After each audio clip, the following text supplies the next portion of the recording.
is your house, your home. We welcome you, Lord, we welcome you. This is your house, your home. We welcome you today. Praise the Lord. ప్రభువైన యేసుక్రీస్తు వారి పరిశుద్ధ నామములో అందరికీ శుభములు తెలియచేస్తూ, ఈరోజు ఈ వాక్యం ద్వారా దేవుడు మిమ్మలను మీ కుటుంబాలని దీవించాలని, మీ యొక్క ఆత్మీయ శారీరక జీవితాలను దేవుని పరిశుద్ధాత్మతో యేసయ్య వర్ధిల్ల చేస్తాడని నేను నమ్ముచు ఈ వాక్యాన్ని మీ ముందు పెడుతున్నాను. ప్రియులారా, మన జీవితంలో ఇప్పుడు మనం ఏ పరిస్థితుల్లో ఉన్నామో అని ఒకసారి ఎగ్జామిన్ చేసుకుంటే చాలామందిలో ఒక డిస్సాటిస్ఫాక్షన్ ఉంటుంది. నాకన్నా తక్కువ టాలెంట్ ఉన్న వాళ్ళు నాకన్నా ముందుకు వెళ్ళిపోతుంటే చాలా డిస్సాటిస్ఫాక్షన్ మనందరి జీవితంలో కూడా కలుగుతూ ఉంటుంది. ఈరోజు దేవుడు అదే చెప్తున్నాడు నీతో నాతో. ఎందుకని నువ్వు ఉండవలసిన స్థితిలో కన్నా ఇంకా తక్కువ స్థితిలో ఉన్నావు? ఈ టైంకి నువ్వు ఎక్కడుండాలా? చాలామంది జీవితంలో అనుకుంటారు, ఈ టైంకి నాకు అసలు పెళ్ళి అయిపోవాలా, పెళ్ళి ఎంతకాలమైంది, నాకు ఈ టైంకి పిల్లలు పుట్టాలా, ఈ పాటికి నా పిల్లలు చాలా ఉన్నత స్థితికి వెళ్ళాలి, ఈ టయానికి నా ఉద్యోగానికి ప్రమోషన్ రావాలి, ఇంకా ప్రమోషన్ రాలేదు, నా శాలరీ హైక్ రావాలి, ఇంకా హైక్ రాలేదు, నేను ఎప్పటి నుంచో అనుకుంటున్నవి ఎందుకు జరగట్లేదు, వాట్ ఈస్ ద రీజన్? ఇవన్నీ కూడా మనల్ని చాలా కృంగదీస్తూ ఉంటాయి. బైబిల్లో ఒక మాట మీ ముందు పెడుతున్నాను. హెబ్రీల్ రాసిన పత్రిక 5వ అధ్యాయం 12వ వచనంలో, కాలమును బట్టి చూస్తే మీరు ఈ పాటికే బోధకులుగా ఉండాలి అంటున్నాడు. కాలమును బట్టి చూచితే, by this time you ought to be అనే మాట ఇంగ్లీష్ బైబిల్లో ఉంటుంది. అంటే జరిగిన కాలాన్ని బట్టి చూస్తే, నీ ఎక్స్పీరియన్స్ని బట్టి చూస్తే, నువ్వు చేసిన హార్డ్ వర్క్ని బట్టి చూస్తే, నువ్వు వెయిట్ చేసిన విధానాన్ని బట్టి చూస్తే, నువ్వు చేసిన ప్రార్థనలను బట్టి చూస్తే, నీవు ఈ పాటికే చాలా స్థితికి వెళ్ళాలి. స్టిల్ ఇంకా అదే చిన్న స్థితిలో ఎందుకున్నావు? ఎందుకని దేవుడు ఇంకా నన్ను ఇక్కడే పెట్టాడు? ఎందుకని దేవుడు నా జీవితంలో ఇంకా నాకు బ్రేక్ త్రూ ఇవ్వట్లేదు అని దేవుని దగ్గర నుంచి మనకు ఆన్సర్స్ ఏమొస్తాయని ఎదురు చూస్తుంటే దేవుడు అంటున్నాడు, నేను కాదు నాయన, నువ్వు నాకు ఆన్సర్ చెప్పాలి. యేసుక్రీస్తు వారు, ఆయనతో పాటు ఆయన ముగ్గురు శిష్యులైనటువంటి యాకోబు, యోహాను, పేతురు రూపాంతర కొండ మీదకి వెళ్ళి అక్కడ రూపాంతర పొందుతూ ఆ ప్రార్థనలో గడిపి తిరిగి ఆ కొండ మీద నుంచి కిందకు వస్తున్నారు. ఈ లోపల మిగిలిన 90 శిష్యుల దగ్గరికి వాళ్ళ యొక్క కుమారుని తీసుకుని వచ్చి, ఈ బిడ్డకి దయ్యం పట్టి అసలు వదలట్లేదండి, ఆ దయ్యం ఏం చేస్తుందంటే ఈ బిడ్డని అగ్ని ఉంటే అగ్నిలోనికి తోసేస్తుంది, నీరుంటే నీళ్ళలోనికి తోసేస్తుంది, ఇటువంటి సూసైడ్ కమిట్ చేసుకుని ఆ దయ్యంలో నుండి ఈ బిడ్డని విడుదల చేయాలండి అన్నప్పుడు యేసు ప్రభు శిష్యులు చాలా కష్టపడ్డారు, కానీ వారి వల్ల అవ్వలేదు. ఈ లోపల యేసు ప్రభు అక్కడికి వచ్చారు. అక్కడికి వచ్చినప్పుడు ఆ చిన్నవాని తండ్రి ఏం చేశాడంటే యేసు ప్రభు దగ్గరికి వెళ్ళి, ప్రభువా నా కొడుకుని స్వస్థపరచువా ప్రభువా అంటే గొడవే లేదు. ప్రభువా నా కొడుకుని స్వస్థపరుస్తారని నీ శిష్యుల దగ్గరికి వచ్చాను, ఇప్పటి వరకు వాళ్ళు చాలా ప్రయత్నించారు కానీ వారి వల్ల అవ్వలేదు, నీ వల్ల ఏమన్నా అయితే చేయవా అని చాలా ఒక రకమైనటువంటి నిరుత్సాహంతో ఉన్న తండ్రి యేసయ్యని అడిగినప్పుడు, యేసయ్య తన కొడుకుని స్వస్థపరిచే ముందు ఏం చేశాడంటే, ఎవరైతే ప్రార్థన చేసి ప్రయత్నం చేసి ఆ దయ్యాన్ని వెలగొట్టలేకపోయారో ఆయన యొక్క శిష్యులను చూసి తిట్టాడు. ఫస్ట్ మార్కు సువార్త 9వ అధ్యాయం 19వ వచనంలో, అందుకు ఆయన, విశ్వాసము లేని తరము వారలారా, నేను ఎంతకాలము మీతో ఉందును, ఎంతవరకు మిమ్మల్ని సహింతును, వానిని నా యొద్దకు తీసుకుని రండి అని వారితో చెప్పాను.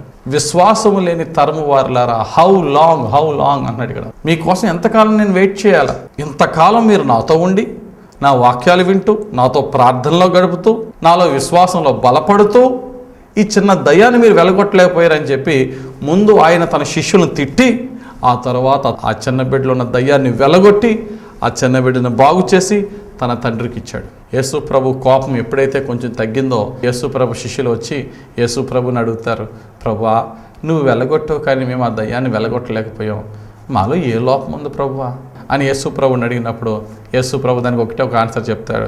బలమైనటువంటి కార్యాలు మీ జీవితంలో జరగాలి అంటే యూ నీడ్ ఫాస్టింగ్ ప్రేయర్. గమనించండి ప్రియులారా, నువ్వు ఏమి ప్రయత్నం చేస్తున్నావు అది నాకు అనవసరం, కానీ I want to see you to be fruitful. నేను నిన్ను ఎలా చూడాలనుకుంటున్నానంటే ఫలవంతంగా చూడాలి, నువ్వు ఫలించాలి, ఈ పాటికే నువ్వు ఫలించాలి, నీలో ఎందుకు ఫలము లేదు అని దేవుడు నిన్ను నన్ను ప్రశ్నిస్తున్నాడు. అందుకనే ఒక ఉపమానం చెప్పాడు యేసు ప్రభు. ఒక ద్రాక్ష తోట ఉందట, ఆ ద్రాక్ష తోట నాటించి మధ్యలో ఒక పెద్ద అంజూరపు చెట్టు కూడా నాటడం జరిగింది. ఆ అంజూరపు చెట్టు చాలా పెద్దదైంది. ఆ ద్రాక్ష తోట యజమానుడు ఆ అంజూరపు చెట్టు చూసి ఏమన్నా ఫలాలు ఉంటాయేమని వెళ్ళాడు, ఫలాలు లేవు. 2వ సంవత్సరం చూశాడు, ఫలాలు లేవు. 3వ సంవత్సరం చూశాడు, ఫలాలు లేవు. వెంటనే ఆయన తీసుకున్న డెసిషన్ ఏంటి తెలుసా? ఆ తోటమాలిని పిలిచాడు. నేను 3 years నుంచి ఈ చెట్టుని గమనిస్తూనే ఉన్నాను, ఒక్క ఫలం కూడా లేదు, నరికి పడే. లోకాసువార్త 13వ అధ్యాయం 7వ వచనం. దానివల్ల మనకు ఆడ ప్లేస్ కూడా వేస్ట్ అవుతుంది. ఆ తోటమాలి అంటాడు, అయ్యా ఇంతకాలం ఎదురు చూసావు కదా, ఒక్క సంవత్సరం నాకు టైం అవి, నేను చేయవలసిన కృషి నేను చేస్తా, దాని చుట్టూరు తవ్వుతా, ఎక్కువ ఎరువేస్తా, బాగా నీరు పెడతా, అయినా అది ఫలించలేదంటే నరికేస్తా. అంటే ఇక్కడ ఆ చెట్టుకి దేవుడు ఏమి ఇచ్చాడు తెలుసా? గ్రేస్ పీరియడ్ ఇచ్చాడు.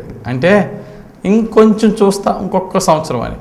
ఈరోజు దేవుడు అంటున్నాడు, నీకు నాకు కూడా దేవునిలో ఫలించకపోతే అది నీ ఫాల్ట్ అనే సత్యాన్ని నువ్వు తెలుసుకో అని దేవుడు అంటున్నాడు. నా బిడ్డగా నువ్వు ఉన్నావంటే ఆర్థిక ఇబ్బందులతో నలిగిపోవడమో, జబ్బులతో నలిగిపోవడమో, అప్పుల పాలైపోవడమో అది దేవుని ఉద్దేశము, దేవుని సంకల్పం కాదు నా జీవితంలో. ఇన్ఫ్యాక్ట్ వాట్ బైబిల్ సేస్, కీర్తన గ్రంథం 35వ కీర్తన 27వ వచనంలో తన సేవకుని క్షేమస్థితిని చూసి దేవుడు ఏం చేస్తాడట? ఆనందించు యెహోవా ఆయన. God delights in the well being of his servant. కానీ నువ్వు ఎందుకు ఆ విధమైనటువంటి ఉన్నతమైన ఆశీర్వాదకరమైన స్థితిలో నువ్వు ఎందుకు ఉండట్లేదని దేవుడు నన్ను ప్రశ్నిస్తున్నాడు. ప్రియమైన దేవుని సంగమా, క్వశ్చన్ ఒకసారి మనం దేవుణ్ణి అడగడం కాదు, మనల్ని మనం సెల్ఫ్ ఇంట్రాస్పెక్ట్ చేసుకోవాలి. ప్రభువా, నేను ఎందుకు ఫలించలేకపోతున్నాను? ప్రభువా, నా జీవితంలో ఎందుకు అభివృద్ధి ఉండట్లేదు? నేను కష్టపడుతున్నాను, ప్రయాసపడుతున్నాను, నైట్ అవుట్ చేస్తున్నాను, చదువుతున్నాను, అయినా నేను కాంపిటేటివ్ ఎగ్జామ్లు ఎందుకు త్రూ అవ్వలేకపోతున్నాను? ఎంతో కష్టపడినా 1 మార్కు 2 మార్కుల్లో ఎందుకు నేను మిస్ అవుతున్నాను? మనలో మనం కుమిలిపోవడం ఒకటైతే, నీకన్నా తక్కువ హార్డ్ వర్క్ చేసిన వాడికి ఉద్యోగం రావడం, నీ దగ్గర నేర్చుకున్న వాడు అభివృద్ధి అవ్వడం చూసి ఇంకా కుమిలిపోతూ ఉంటాం. కొంతమంది అంటారు కదా, ఆడు నా దగ్గర పని నేర్చుకున్నాడండి, ఆడు నా శిష్యుడండి, ఇప్పుడు ఆడు ఎక్కడికో వెళ్ళిపోయాడు. బైబిల్లో యోసేపు అని ఒక ఆయన ఉన్నాడు. 17 సంవత్సరాల వయసులో అన్నయ్యలు ప్రేమగా చూసుకునే తండ్రి అందరూ ఉన్నారు. అన్నయ్యలు అసూయతో ఐగుప్తు దేశంలో ఒక బానిసగా అమ్మివేయబడ్డాడు. ఐగుప్తు దేశంలో ఒక బానిసగాను, ఒక ఆర్ఫన్గాను, అన్నీ ఉన్న అనాథగా ఉన్నాడు. 13 సంవత్సరాలు కఠినమైన బానిసత్వము, చేయని నిందకి జైలు పాలవడం, ఇవన్నీ ఉండగా అందరూ అతన్ని విడిచిపెట్టిన దేవుడు అతన్ని విడిచిపెట్టలేదు. ఎందుకంటే ఇతడు దేవుని విడిచిపెట్టలేదు. ఇతడు దేవునికి విరోధంగా వ్యభిచారపు శోధన వచ్చినా, డబ్బు టెంప్టింగ్ అటువంటి శోధన వచ్చినా దాన్ని ముట్టకుండా దేవునికి భయపడి ఉన్నాడు. కాబట్టి దేవుడు ఇతన్ని విడిచిపెట్టలేదు. ఆ ఎండ్ ఆఫ్ ద స్టోరీ ఏంటంటే, అదే యోసేపు అదే దేశమైన ఐగుప్తు దేశానికి బానిసగా ఎంటర్ అయ్యాడు. ఆ దేశానికి ప్రైమ్ మినిస్టర్గా దేవుడు చేశాడు. గమనించండి, డాడీ సపోర్టు లేకపోతే పిత్రార్జితము లేకపోతే ఫ్రెండ్స్ సపోర్ట్ లేకపోయినా దేవుని కృప నీ పట్ల ఉంటే యు ఆర్ అన్స్టాపబుల్.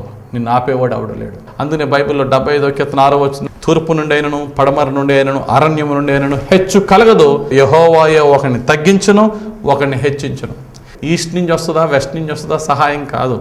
మనం కొంతమందిని చూసుకుంటాం, వాళ్ళ నుంచి వస్తుందా, వీళ్ళ నుంచి వస్తుందా. అదే మాటని మనం చూసుకుంటే 121వ కీర్తన 1వ వచనంలో, కొండల తట్టు నా కన్నులెత్తుచున్నాను, నాకు సహాయం ఎక్కడి నుండి వచ్చును? యెహోవా వల్లే నాకు సహాయం కలుగును అనే మాట. ఈ కొండల తట్టు నా కన్నులెత్తుచున్నానంటే ఏంటి? కొండల నుంచి ఏమైనా సహాయం వస్తుందా? కాదు. మన జీవితంలో కొంతమంది మనకు కొండలు లాంటి వారు ఉన్నారు. మీరే నా కొండ లాంటి వారు, నా కొండ, నా దండ, నా బండ, నా దుర్గము, నా ఆశ్రయము అని కొంతమందిని మనం పెట్టుకుంటాం. అటువంటి వారి దగ్గర నుంచి హెల్ప్ ఎక్స్పెక్ట్ చేస్తాం వెన్ వీఆర్ ఇన్ నీడ్. ఈ కొండల నుండి కానీ, తూర్పు పడమర ఉత్తర దక్షిణాదుల నుంచి కానీ ఎక్కడి నుండి నీకు సహాయం రాకపోయినా యెహోవా నీకు సహాయాన్ని కలుగజేసేవాడు, గొప్ప దేవుడు అనే సత్యాన్ని ఇక్కడ మనం తెలుసుకోవాలి. కనుక నా ప్రియమైన దేవుని సంగమా, వాళ్ళకి అది ఉంది, వీళ్ళకి ఇది ఉంది, కులం సపోర్ట్ ఉంది, జనబలం ఉంది, ధనబలం ఉంది. నో, అలా ఎప్పుడు మనం పోల్చుకోకూడదు. ఎవరు నాకు సపోర్ట్ చేసేవారు ఉన్నా లేకపోయినా నా విమోచకుడు సజీవుడు, నన్ను ఆయన లేపగలడు. కానీ నేను ఇంకా అదే స్థితిలో ఉన్నాను. కారణం ఏంటి అనేది మనం చూస్తే మనం ఒక్కసారి ఎగ్జామిన్ చేసుకుందాం. ప్రభువా, నాలో ఏమైనా లోపం ఉంటే నాకు చూపించు. దేవుడు ఒక మాట అంటున్నాడు, రక్షింప నేరకుండానట్లు యెహోవా హస్తము కురచకాలేదు, విననేరకుండానట్లు ఆయన చెవులేమి మందం కాలేదు. నీకును నీ దేవునికి మధ్య ఏం అడ్డుకుంటున్నాయట? నీ పాపములు అడ్డొస్తున్నాయని చెప్పి యెషయా గ్రంథం 59వ అధ్యాయం మొదటి 2 వచనాలు దేవుడు చెప్తున్నాడు. అప్పులనే ఊబిలో నుండి, అనారోగ్యాలనే కష్టాల్లో నుంచి, గొడవలనే శ్రమలో నుండి దేవుడిని పైకి లిఫ్ట్ చేసి నిన్ను ఎలివేట్ చేసి నిన్ను గొప్పవాణిగా చేయడం ఆయన పెద్ద కష్టం కాదు. ఆయన చెయ్యి చాపి నిన్ను లేపలేనంత బలహీనుడు కాదు. నీ పాపములే ఆయన కృప నీ మీదకి రాకుండా అడ్డొస్తున్నాయి అనే మాటని ఇక్కడ మనం తెలుసుకోవాలి. కాలమును బట్టి చూస్తే ఈ రోజుకి నేను చాలా గొప్పవాడిని అవ్వాలి, ఇంకా నేను ఎందుకు ఇలా ఉన్నాను తెలుసా? దేవుని కృప నా మీదకి వస్తేనే నేను హెచ్చింపబడతాను, నా టాలెంట్ కాదు. దేవుని కృప మన మీదకి వచ్చినప్పుడు ప్రతి శోధన నుంచి పైకి లేపుతాడు, అద్భుతమైన ఆలోచన చెప్తాడు, ఏ డెసిషన్ తీసుకోవాలో దేవుడు నడిపిస్తాడు. ఆయన మోషేకు తన మార్గములను తెలియజేసిన విధంగా మన మైండ్ అంతా కూడా బ్లాక్ అయిపోయి అసలు ఏ ఆలోచన కూడా రాని పరిస్థితిలో అద్భుతమైన ఆలోచన ఇచ్చే ఆలోచన కర్త మన దేవుడు. ఆ ఆలోచన ప్రకారంగా వెళ్తే మన జీవితం అత్యున్నతమైన స్థానానికి ఒక ఐడియాతో దేవుడు మనల్ని నడిపించగల సర్వశక్తిమంతుడు. ఈరోజు దేవుడు నీతో నాతో చెప్తున్నాడు, ప్రియులారా, ఎందుకని ఆ గొప్ప ఆలోచన, ఆ దేవుని గొప్ప కృప నా దగ్గరికి రావట్లేదంటే నా జీవితంలో ఏదో ఒకటి ఉంది. అది నాదేం చేస్తుంది? నా దేవుని యొక్క కృపను, ఆయన గ్రేస్ని బ్లాక్ చేసే ఒక అడ్డురాయ నా జీవితంలో ఉంది. అది ఏంటో నాకు తెలుసు, నా దేవునికి తెలుసు. దేవుడు అంటున్నాడు, నీకు తెలియందేమీ కాదు, ఒక్కసారి నిన్ను నువ్వు తొంగి చూసుకో. నీవు ఈ స్థితిలో ఉండడం నాకేమి ఇష్టం లేదు, నిన్ను ఉన్నతమైన స్థితిలో చూడడమే నా కోరిక, అంతేకాని ఆ బాధకరమైన స్థితిలో చూడడం నా ఇష్టం కాదు, నా ఉద్దేశము కాదు అంటున్నాడు. కానీ నాకు ఆ మనసు ఉన్నా సరే నేను నిన్ను ఎందుకు లేపట్లేదంటే నా కృప నీ మీదకి రాకుండా నీ రహస్య పాపం దాన్ని అడ్డగిస్తుంది. అది తొలగించి నన్ను నింపు ప్రభు అని అడుగు, నేను నిన్ను నింపుతాను. నా పట్ల నీ పట్ల దేవునికి అత్యున్నతమైన ప్రణాళికలు ఉన్నాయి ప్రియులారా. బైబిల్లో ఆ మాట నాకు చాలా ఇష్టం. ఏంటంటే కీర్తన గ్రంథము 40వ కీర్తన 5వ వచనం, యెహోవా నా దేవా, నీవు మా ఎడల జరిగించిన ఆశ్చర్య క్రియలను, మా ఎడల నీకున్న తలంపులను బహు విస్తారములో వాటిని వివరించి చెప్పేదని అనుకుంటున్నా, అవి లెక్కకు మించి ఉన్నవి. నీ పట్ల నా పట్ల దేవునికి ఒక తండ్రికి ఎన్ని ప్లాన్స్ ఉన్నాయో అంతకన్నా గొప్ప ప్లాన్స్ ఉన్నాయట. ఎటువంటి ప్లాన్స్ అట? ఇప్పుడున్న స్థితి కన్నా ఇంకా దౌర్భాగ్య స్థితికి పంపించేయాలనే ప్లాన్సా, లేక ఉన్నతమైన తలుపులా దేవునికి ఉన్నాయి? ఏ ఉద్దేశం మన పట్ల దేవునికి ఉన్నదని ఒకసారి చెక్ చేస్తే ఇర్మియా గ్రంథం 29వ అధ్యాయము 11వ వచనం, నేను మిమ్మును గూర్చి ఉద్దేశించిన సంగతులను నేను ఎరుగుదును, రాబోవు కాలమందు మీకు నిరీక్షణ కలుగునట్లుగా అవి సమాధానకరమైన ఉద్దేశములే గాని హానికరమైనవి కావు, ఇదే యెహోవా వాక్కు.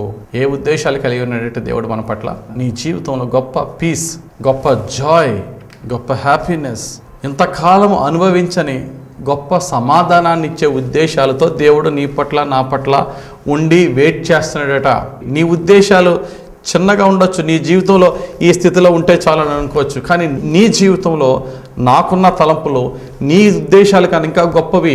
భూమి కంటే ఆకాశం ఎంత ఉన్నతంగా ఉన్నదో అంత ఉన్నతమైన తలంపులు నీ పట్ల నేను కలిగి ఉన్నానని చెప్పి యెషయా గ్రంథం 55:8 దేవుని యొక్క వాక్యం చెప్తుంది. ఈరోజు నువ్వు ఏ స్థితిలో ఉన్నావో ఆ స్థితిలోనే దేవుడు నీ పట్ల చాలా గొప్ప ఆశలు కలిగి ఉన్నాడు.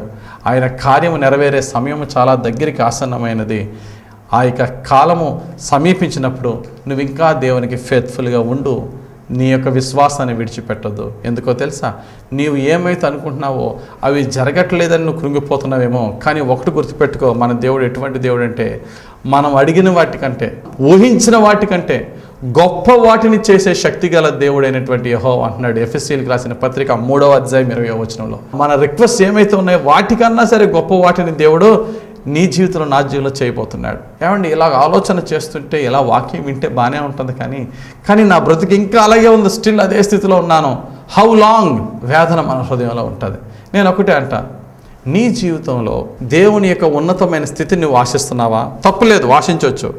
కానీ ఆశిస్తున్న నీవు ఎంతైతే ఉన్నతమైన ఆశీర్వాదాల కొరకు ఎదురు చూస్తున్నావో నీ దేవునికి అంత దగ్గర అవ్వాల్సిన బాధ్యత నీకు నాకు ఉందని దేవుడు చెప్తున్నాడు. మనం దేవునికి దగ్గర అవ్వం, కానీ దేవుని యొక్క గొప్ప ఆశీర్వాదాలు మాత్రం మన దగ్గరికి వచ్చేయాలని ఆశపడుతూ ఉంటాం. దేవుడు ఒకటే మాట అంటున్నాడు, నీకేమి అవసరమో, నీకేమి కావాలో వాటికన్నా గొప్ప నేను నీకు ఇస్తాను, ఒకటి మాత్రము నువ్వు చేయి చాలు. దేవుని యొక్క రాజ్యమును, ఆయన నీతిని మనం ఎప్పుడైతే మొదట వెతుకుతామో నీకు కావలసినవన్నీ నీ వెంట వస్తాయని చెప్పి మత్తయి సువార్త 6:33వ వచనంలో చెప్తున్నాడు. ఆయన రాజ్యాన్ని, నీతిని నువ్వు మొదట వెతుకు, సాధ్యమైనంతగా నువ్వు ఆయనకి దగ్గర అవ్వడానికి నువ్వు ప్రయత్నం చేయి. ఈ దగ్గర ప్రయత్నంలో దేవుని యొక్క కృపకును నీకును మధ్య ఆ బ్లాక్ ఏంటో నీకు తెలుసు. నువ్వు ప్రేయర్ చేయి, దేవుడు రివీల్ చేస్తాడు. నాయనా, నాలో తప్పేంటో నువ్వు నాకు ఒక్కసారి చూపించు. దేవుడు రివీల్ చేస్తాడు నీ రహస్యములో నువ్వు చేసిన పాపం, దేవుడికి విరోధంగా నీలో ఏమైతే ఉందో అది దేవుడు నీ కళ్ళ ముందు నీ ప్రార్థనలో చూపిస్తాడు. నీకు నీ జీవితంలో ఏ బ్లాక్ అయితే దేవుని కృపను ఆపేసిందో ఆ బ్లాక్ ఏంటి అంటే, ఇదిగో నీలో ఉన్న ఈ రహస్యమైన పాపం. ఈ ఒక్క కారణం వల్ల నీ జీవితంలో నా కృపను నువ్వు అనుభవించలేకపోతున్నావు. కమ్అవుట్, అందులోంచి బయటికి రా అని దేవుడు నీతో నాతో చెప్తూ ఉంటాడు. ఒకసారి మనం దేవుని దగ్గర మోకరిల్లి ధ్యానించినప్పుడు, నాయన నా రహస్య పాపం వల్ల నుంచి నన్ను విడిపించు ప్రభు అని దేవుని అడుగుదాం. గమనించండి ప్రియులరా, 2 విధాలుగా మనము దేవుని యొక్క కృపను పొందుకోగలం. ఉదాహరణకి మనం మన పిల్లల్ని కంట్రోల్ చేస్తున్నప్పుడు 2 విధాలు నేను చెప్తున్నాను. ఏది వర్కౌట్ అవుతుందో చూద్దాం.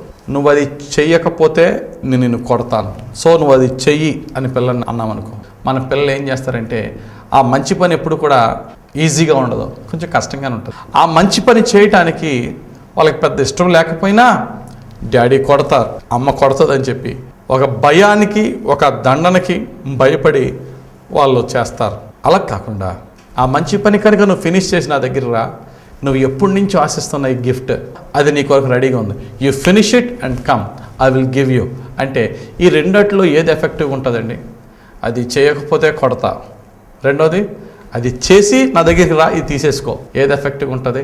రెండోది ఎఫెక్టివ్గా ఉంటుంది. చేయకపోతే కొడతాడా, తప్పదా చేయాలా, ఇంకా ఒకసారి దెబ్బలు తింటాం, రెండోసారి దెబ్బలు తింటాం. అలా కాకుండా నువ్వు ఏ బ్లెస్సింగ్ కొరకైతే డెస్పరేట్గా ఎదురు చూస్తున్నావో అది నీకు ఇచ్చేస్తా, you do it and come అన్నప్పుడు మనం ఏం చేస్తామంటే మనం మ్యాక్సిమం ఎఫర్ట్ పెడతాం. అలాగే దేవుడు చెప్తున్నాడు, నువ్వు ఇది వదిలేసుకో నేను నిన్ను హెచ్చిస్తాను అంటున్నాడు. లేకపోతే నువ్వు ఇది వదులుకోకపోతే నేను నిన్ను ఇంకా నాశనానికి గురి చేస్తానంటున్నాడు. ఈరోజు దేవుడు చెప్తున్నాడు, నువ్వు ఆ రహస్య పాపాన్ని విడిచిపెట్టుకుంటే కనుక నువ్వు ఎంతకాలం ఏమైతే కళ్ళకంటున్నావో అది నేను నీ మీద కృమ్మరిస్తా అని దేవుడు ఈరోజు చెప్తున్నాడు.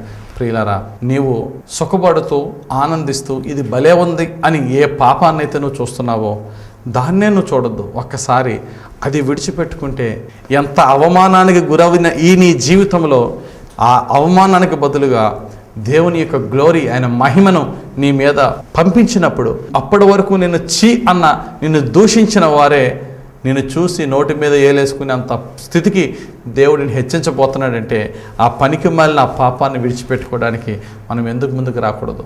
దేవుడు అదే అంటున్నాడు. యాకోబు గ్రంథం 4:8 దేవుని యొద్దకు రండి, అప్పుడు ఆయన మీ యొద్దకు వచ్చును. పాపులారా మీ చేతులను శుభ్రము చేసుకొనుడి, ద్విమనస్కులారా మీ హృదయములను పరిశుద్ధపరచుకొనుడి. ద్విమనస్కులారా అంటున్నాడు. మనకి 2 రకాలైనటువంటి మనసులు, 2 రకాలైనటువంటి ఫేసులు, 2 రకాలైనటువంటి నాలుకలు. చర్చిలో ఒకలాంటిది, 10 మందిలో ఒకలాంటి ఫేసు, రహస్య స్థలంలో ఉన్నప్పుడు మన ట్రూ కలర్స్ బయటకు వస్తూ ఉంటాయి. ద్విమనస్కులారా రెండయ్యా. తర్వాత 9వ వచనం ఏమన్నాడు చూడండి, వ్యాకులపడుడి, దుఃఖపడుడి, ఏడువుడి, మీ నవ్వును దుఃఖమునకును మీ ఆనందమును చింతకును మార్చుకొనుడి. ప్రభు దృష్టికి మిమ్మల్ని మీరు తగ్గించుకొనుడి, అప్పుడు ఆయన మిమ్మల్ని హెచ్చించును. ఇంతకాలము ఏ పాపపు సుఖంలో ఉంటూ నువ్వు భలే ఉందని ఎంజాయ్ చేసావో ప్రతీది కూడా నీ దేవుని దుఃఖపరిచిన క్రియ అనే సత్యాన్ని తెలుసుకున్నప్పుడు ఆ యొక్క ఆనందానికి బదులుగా దుఃఖపడు. నాయన ఇన్ని మార్లు నేను నిన్ను బాధ పెట్టాను, నీ సంతోషాన్ని దుఃఖంగా మార్చుకుని 2 రకాలైనటువంటి మనసును నీవు తొలగించి ఫేర్గా మారి పవిత్రంగా మారి వేషధారణ తీసేసి నా యొద్దకు రా, నేను నిన్ను హెచ్చిస్తా. అందుకని అంటాడు భక్తుడైనటువంటి యోహాను రాసిన 3వ పత్రికలో 2వ వచనంలో ఒక మాట ఉంటుంది, నీలో ఉన్న ఆత్మ వర్ధిల్లుచున్న ప్రకారమును అన్ని విషయంలో సుఖంగా సౌఖ్యంగా ఉండాలని నీ గురించి నేను ప్రార్థిస్తున్నానని భక్తుడైన యోహాను చెప్తున్నాడు. మనలో ఎప్పుడైతే మనం దేవునికి దగ్గర అవుతామో ఆ దేవునికి మనకి మధ్యన బ్లాక్, ఆ రహస్య పాపాన్ని మనం దేవుని ద్వారా పొందబోయే మహిమను కొరకు తీసేస్తామో ఆ యొక్క ప్లేస్ని ఆయన మహిమతో నింపుతాడు.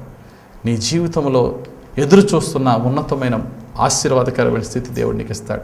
నువ్వు అనుకోవచ్చు, నేను ఆ స్థితికి చేరటానికి మ్యాక్సిమం కష్టపడుతున్నానండి, కృషి లోపం లేకుండా నేను శ్రమ పడుతున్నానండి అంటే దేవుడు ఏమంటున్నాడు తెలుసా? నీ శ్రమ వల్ల నీ కృషి వల్ల మాత్రమే కాదు, నా కృప లేకపోతే నీ జీవితంలో ఏది పొందుకోలేవు. అందుకనే ఎఫ్ఎస్సి అనే సంఘానికి దేవుడు చెప్తున్నాడు ప్రకటన గ్రంథం 2వ అధ్యాయం మొదటి 5 వచనాల్లో, నీ శ్రమ, నీ కష్టం, నీ యథార్థత అన్నీ చూశాను, అంతా బాగుందయ్యా, కానీ నీలో ఒక తప్పు ఉంది, అది నువ్వు కరెక్ట్ చేసుకోకపోతే మొత్తం నీ సంఘాన్నే లేపేస్తానంటున్నాడు. ఏంటి తెలుసా? మొదట నీకున్న ప్రేమను నీవు వదిలితివి. దేవునితో నీకున్న ఆ యొక్క సత్సంబంధం ఏమైతే ఉందో, ఆ హోలీ లైఫ్ ఏమైతే ఉందో అది నీవు విడిచిపెట్టి ఈ లోక సంబంధమైన సోర్సెస్ను ఉపయోగించి వాటి మీదే నువ్వు బేస్ అయ్యి నువ్వు కష్టపడుతున్నావు, కానీ నీకు ఫలితం రావట్లేదు. దేవుడు అంటున్నాడు యోహాను సువార్త 15:5 నేను నిజమైన ద్రాక్షవల్లిని, మీరు నా తీగలు, నాకు వేరుగా ఉండి మీరు ఏమీ చేయలేరు. You can do nothing apart of me. నాకు దూరంగా విడిపోయి నువ్వు ఏమన్నా బాగా ఫలిస్తావంటే అది నీ వల్ల కాదు. ఈరోజు దేవుడు చెప్తున్నాడు, పిల్లరా, ఎప్పుడైతే ఆ అపవిత్రతను తొలగించుకుని ఆయన దగ్గర అవుతామో ఆయన మనకి బహు దగ్గర అవుతాడు. ఎప్పుడైతే మనలో ఆయన స్ట్రాంగ్గా దగ్గరగా ఉన్నామో దేవుడు ఏం చేస్తాడు తెలుసా? నీ జీవితంలో నీవు ఊహించిన దానికన్నా ఉన్నత స్థితి నీకు ఇస్తాడు. ఆ స్థితి ఇచ్చే ముందు ఏమవుతుంది తెలుసా? దేవుడు నిన్ను హయ్యర్ ఛాలెంజెస్ ముందు పెడతాడు. చాలా జాగ్రత్తగా గమనించండి. 3 ఇంపార్టెంట్ పాయింట్స్. ఒకటి, if you need higher blessings you need to be more closer to God. Soon after you are more closer to God you need to face higher challenges which leads you to the higher blessings. అంటే దేవుని యొద్ద నుండి అత్యున్నతమైన ఆశీర్వాదాలను ఆశిస్తున్నావా? నువ్వు ఎన్ని గొప్ప ఆశీర్వాదాలు ఆశిస్తావో అంత దగ్గరగా ముందు నువ్వు దేవునికి సమీపంగా ఉండడం నువ్వు నేర్చుకొని వాక్యం చెప్తున్నా. దేవునికి సమీపంగా ఉండడం అంటే అపవిత్రతను తొలగించి పరిశుద్ధంగా ఉండుటయే, ఆయనకి ప్రీతికరంగా జీవించుటయే దేవునికి సమీపంగా ఉంటే.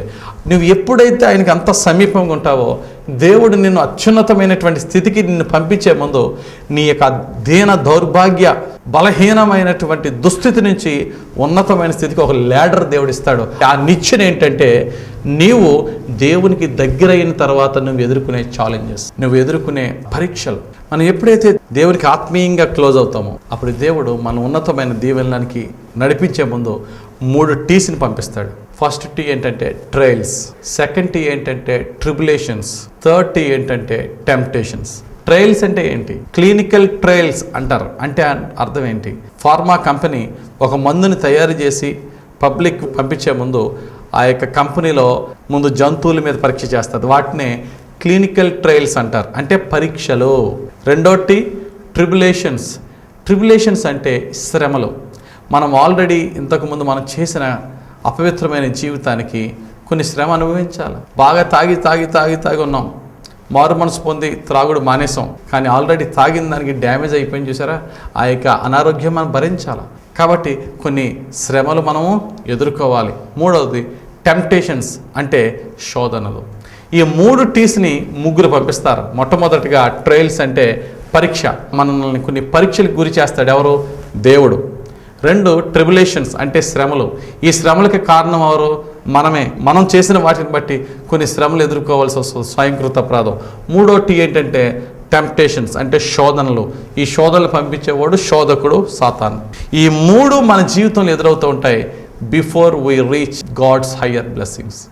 దేవుని ఉన్నతమైన ఆశీర్వాదాలు పొందే ముందు మన జీవితంలో ఎదురవుతాయి. ఉదాహరణకి యోసేపుని తీసుకుందాం. యోసేపు తన జీవితంలో ప్రైమ్ మినిస్టర్ అవ్వకముందు దేవుడు పరీక్ష ఏంటి? ఆ పొతీఫరు భార్య వ్యభిచారపు శోధనతో శోధించినప్పుడు పారిపోయి ఆ పరీక్షలో నగ్గాడు. యోసేపు యొక్క అన్నయ్యలు తన అనేకమైన శ్రమలకు గురి చేస్తే ఆ శ్రమల్లో ఓర్చుకుని నగ్గాడు. సాతానుడు అనేకమైన టెంప్టేషన్స్లో యోసేపుని పెట్టాడు. డబ్బు సంచి యోసేపు చేతికి ఇచ్చిన ఎన్నడూ కూడా దానిలో రూపాయి తీసుకోలేదు. వాటిలో నిలబడ్డాడు కనుకనే యోసేపు దేవుని యొక్క ఉన్నతమైన స్థితికి ఎదిగాడు. గమనించండి ప్రియులారా, దేవునికి మనం బాగా దగ్గరైన తర్వాత మన జీవితంలో కొన్నంత శ్రమ వచ్చినా ఎప్పుడైతే మనం పరిశుద్ధంగా విశ్వాసంగా ఆత్మీయంగా ఉంటామో మనలో భయం ఉండదు, విశ్వాసంగా నిలబడతాం. మనలో అపవిత్రత ఉన్నప్పుడు చిన్న శోధన వచ్చినా సరే కృంగిపోతాం. నీ జీవితంలో నా జీవితంలో మనం ఎప్పుడైతే దేవునికి దగ్గర అవుతామో దేవుడు ఉన్నతమైన ఆశీర్వాదాలు ఇస్తాడు. కానీ ఆ ఆశీర్వాదాలకు ముందు ఉన్నతమైనటువంటి ఛాలెంజెస్ మన జీవితంలో ఎదురవుతాయి. అటువంటి ఛాలెంజెస్ మన జీవితంలో ఎదురైనప్పుడు మనం ఎన్నడూ కూడా వెనుతిరగకూడదు. కాబట్టి మన జీవితంలో ఒక బలమైనటువంటి సవాలు, ఛాలెంజ్ మన జీవితంలో ఎదురైనప్పుడు మనం ఎప్పుడైతే విశ్వాసంలో బలపడి దేవునికి దగ్గర అవుతామో ఆ సవాలుకి మనం కృంగిపోము, నిలబడతాం.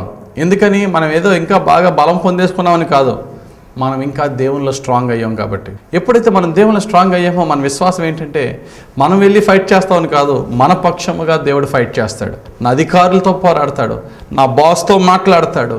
నేను కృంగిపోకుండా ధైర్యంగా నిలబడ్డమే దేవునికి స్తోత్రం కలుగును గాక. కాబట్టి ప్రియులారా, ఈరోజు దేవుడు ఏం చెప్తున్నాడు తెలుసా?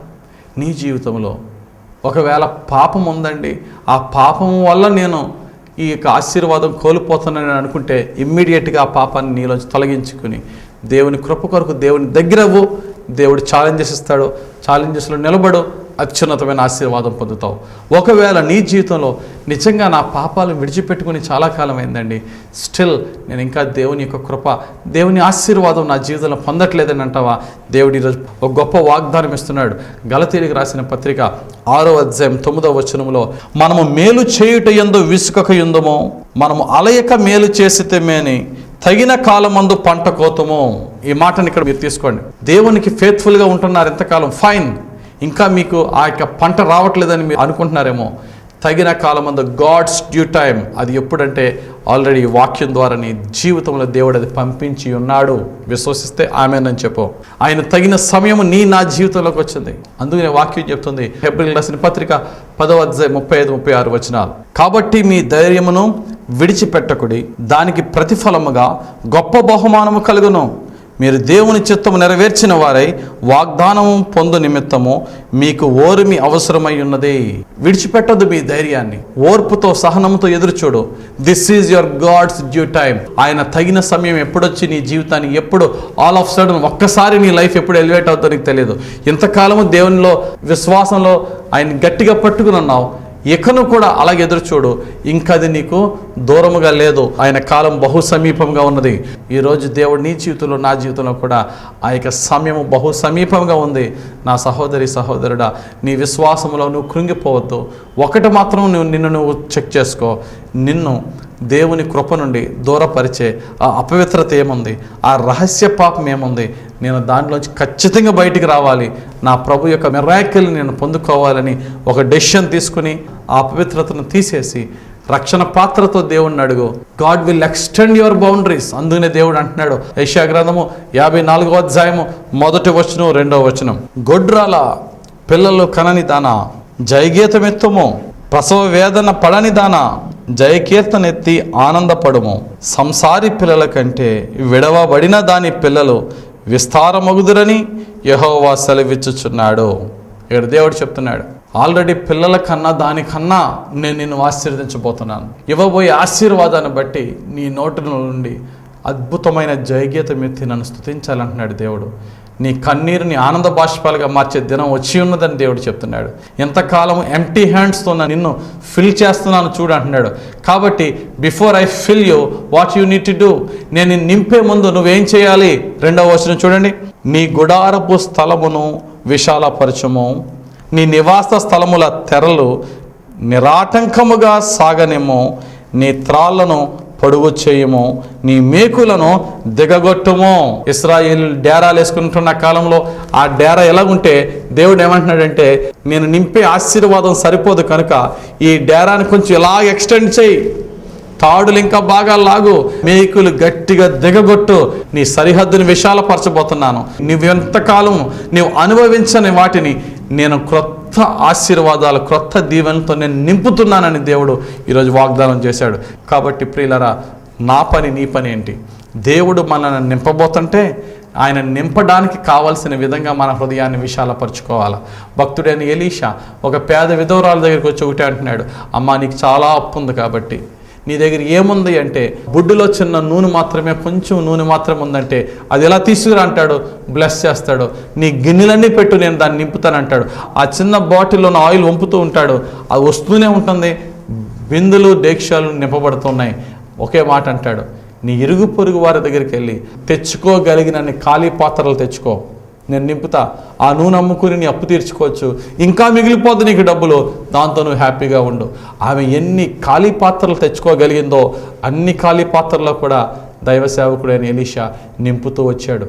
ఈరోజు దేవుడు నీతో నాతో చెప్తున్న మాట అదే, నీ హృదయాన్ని విశాలపరచుకో. దేవునికి ఇష్టము లేనిది నా హృదయంలోంచి తీసేసుకుని, నాయనా ఇంతకాలము నా యొక్క స్టాగ్నేటెడ్ లైఫ్, అభివృద్ధి లేని జీవితం, స్టక్ అయిపోయిన జీవితం, నాకన్నా వెనకాతలలో ముందుకు వెళ్ళిపోతూ ఉంటే నేను ఇదే దౌర్భాగ్య స్థితిలో ఉండడానికి కారణము నాలో ఉన్న రహస్య పాపము ఒకటి ఉన్నది అని నేను గుర్తించాను ప్రభా, అది నేను తీసేస్తున్నాను. ఒకవేళ నాలో ఇంకా ఏమైనా ఉంటే నాకు చెప్పు ప్రభు అని దేవుడిని అడుగు. ఒకవేళ నిజంగా నాలో అపవిత్రమైనది కనబడట్లేదు ప్రభు అంటే నీ పరిశుద్ధతను, నీ పవిత్రను నిలబెట్టుకో. నీ డ్యూ సీజన్ సమీపంగా ఉంది. నీ జీవితంలో కొన్ని ఛాలెంజెస్ ఎదుర్కోవాలి. ధైర్యంగా ఎదుర్కో. నీ యొక్క భుజబలము, నీ యొక్క తెలివి కాదు, నేను నీ పక్షముగా పోరాడతా, నేను నిన్ను హెచ్చిస్తా. ఎంతకాలము పోగొట్టుకున్న దానికి వడ్డీతో సహా నేను నిన్ను నింపుతా, క్రొత్త ఆశీర్వాదంతో పాటు పోగొట్టుకున్న వాటిని కూడా నేను నింపుతానని దేవుడు ఈరోజు వాగ్దానం చేశాడు. ఈ వాగ్దానానికి నీవు వారసుడు అవ్వాలి అంటే నీ హృదయంలో ఈ వాక్యాన్ని అంగీకరించి నీ నోటితో ఒప్పుకొని ఆమెన్ అని చెప్పు. దేవుడు నీ జీవితంలో this is your due season, ఇదే నీ జీవితంలో దేవుని తగిన సమయముగా ఆయన మేనిఫెస్ట్ చేసి నా జీవితాన్ని ఎంతవరకు దేన్ని మన కళ్ళ ముందు మన మనసులో పెట్టుకుని ఆశిస్తున్నామో దానికన్నా గొప్ప వాటితో ప్రభు మనల్ని నింపి మనల్ని దీవించి ఆ యేసయ్యకు సాక్షులుగా మనలను రాబోయే కాలంలో ప్రభు నిలబెట్టి పరిశుద్ధాత్ముడు ఆయన సాక్షిగా వాడుకొనుగాక. ఆమెన్. ప్రార్థన చేసుకుందాం. పరిశుద్ధుడా, ప్రేమ కలిగిన తండ్రి, మీరు ఇచ్చిన వాక్యం బట్టి వందనాలు. కాలమును బట్టి చూస్తే మేము ఇంకా చాలా అత్యున్నతమైన స్థితికి హెచ్చింపబడవలసిన వారము.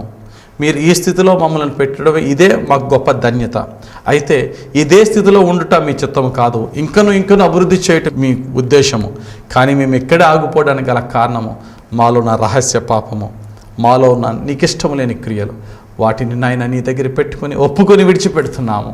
మమ్మల్ని నింపండి. అపవిత్రమైనది మరలా మేము చేయకుండా మాకు నీ కృప దయచేయండి.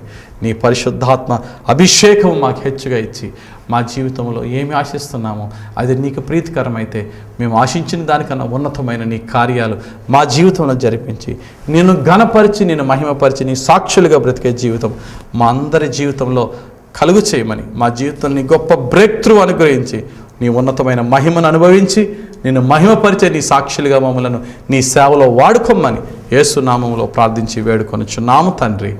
ఆమెన్. God bless you.